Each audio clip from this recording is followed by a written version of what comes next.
अस्सलाम वालेकुम जी, मैं हूं कैसर खान। शेयर करोगे या गोली मारो। अब तकरीबन कुछ दिन पहले 25 मई को ये पोस्ट शेयर करने वाली एक बहुत ही मशहूर टिकटॉकर सना यूसुफ इस बात से अनजान थी कि ये पोस्ट जब वो शेयर कर रही है, आप तस्वीर भी उसकी देख सकते होंगे कि शेयर करो या गोली मारो। वो नहीं जानती थी कि कुछ ही दिनों बाद उसको ही उसके घर में उसको गोलियां मार दी जाएंगी। जी, 17 साल टिकटॉकर सना यूसुफ को बड़ी बेरहमी से इस्लामाबाद में उसके मौजूद घर में मौजूद उसको बड़ी बेरहमी से कत्ल कर दिया गया। और मुबैना तौर पर जो इतला सामने आ रही है कि मेहमान बनकर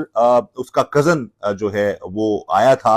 वो रह भी रहा था वहां पर, और कुछ किसी बात पर कुछ देर के लिए उन दोनों की आपस में मुबैना तौर पर बहस होती है और कजन थोड़ी देर के लिए बाहर आता है और फिर उसके बाद अंदर जाकर सना यूसुफ को बड़ी बेरहमी से गोलियां मारकर कत्ल कर देता है। इसमें वजह कुछ इस तरह की ये सामने आ रही है कि सना यूसुफ एक उभरती हुई, बल्कि बहुत हद तक वो एस्टेब्लिश हो चुकी थी एज अ कंटेंट क्रिएटर, और उसको बहुत ज्यादा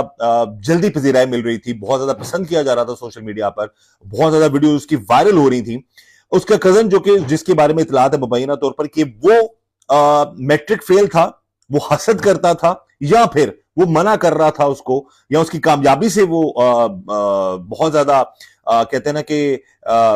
परेशान था कि उसके ही अपने इलाके की चित्राल से ताल्लुक रखने वाली एक लड़की पूरे पाकिस्तान, पूरी दुनिया में एक अच्छी और मशहूर कंटेंट क्रिएटर बन चुकी है, टिकटॉक स्टार बन चुकी है, इंस्टा पर उसके काफी ज्यादा जो है वो फॉलोअर्स हैं, सोशल मीडिया पर उसकी एक बहुत ज्यादा जो है उसका कंटेंट को पसंद किया जाता है। तो इस बिना पर उस शख्स ने गैरत, या वो कहते हैं ना कि जिसको नाम नेहाद गैरत के नाम पर उस लड़की को बड़ी बेरहमी से कत्ल कर दिया और वहां से चला गया। एक चीज और सामने आ रही है कि कुछ लोग ये सवाल उठा रहे हैं कि इस्लामाबाद जैसे शहर में इतनी सिक्योरिटी होने के बावजूद कोई कैसे किसी को कत्ल कर सकता है। भाई, उसके रिश्तेदार था मुबैना तौर पर, जो अभी तक जो इतलात आ रही है कि वो उसका कजन था या उसके इलाके का था, वो उसका मेहमान बन के उसके घर में आया, वहां पर मौजूद था, वो माइंड बनाकर आया हुआ था कि उसको समझाऊंगा किसी बात पर, अगर वो मान गई तो ठीक, नहीं तो उसको मार देगा। तो ऐसा ही हुआ। अब कानून नाफिज करने वाले इदारे डेफिनेटली इस पर पूरी उनकी कोशिश है कि जल्द से जल्द उसको सामने लाया जाए। हो सकता है कि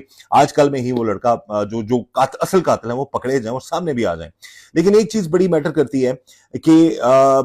इस तरह से किसी को कत्ल कर देना ये सरासर जुल्म है, जुर्म है। और